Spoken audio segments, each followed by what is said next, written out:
Tom Clancy's Without Remorse, new to Amazon Prime Video. This is the second team up between Stefano Sollima and Taylor Sheridan as director and writer.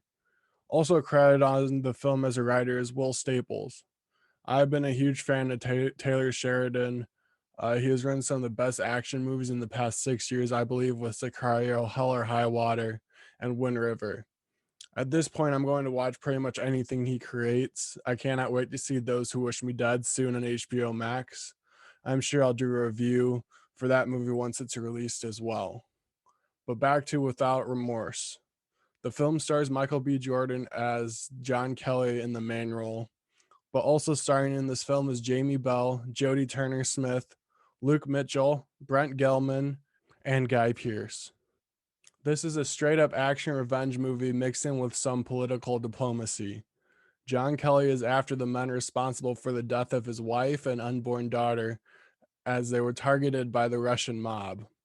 This movie is filled with intense fights. Michael B. Jordan does a great job within the fights, especially the prison fight, I have to point out. He embodied the character of John Kelly in the fight scenes and the dialogue as well.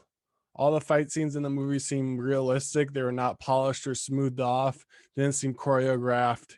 You saw the struggle each fighter was dealing with. The fight still came off as entertaining, with the character slipping on rugs and struggling to take advantage over the other person. It seemed very real and not like I was just watching something going on in a movie.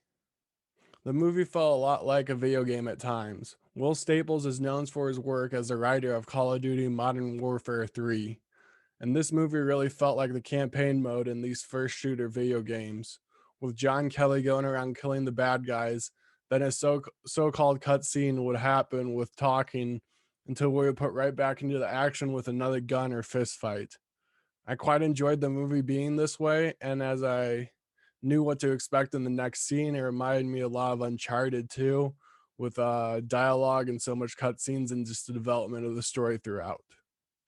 The disappointing part of this movie was the antagonist. They tried a little bait and switch method with the villain. The movie tried to get you to believe that the character John Kelly had tension with was the top boss and the one controlling what was happening around him. But then you find out the main villain is someone else, someone higher up, someone who doesn't even really know John Kelly, just has a higher motive. They kept referencing the pawn trying to take down the king. And then when you find the villain's main motive, and you realize that it's just stupid and pointless in compared to the whole scope of the movie and the world around us.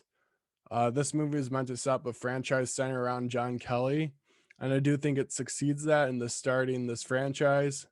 We will see where the character goes next in the sequel, which is set up in the mid-credit scene of this movie as well. Let's hope the sequel gets released in theaters too. Overall, I give Without Remorse a 72 out of 100. Go check out the movie now on Amazon Prime Video. See you around, guys.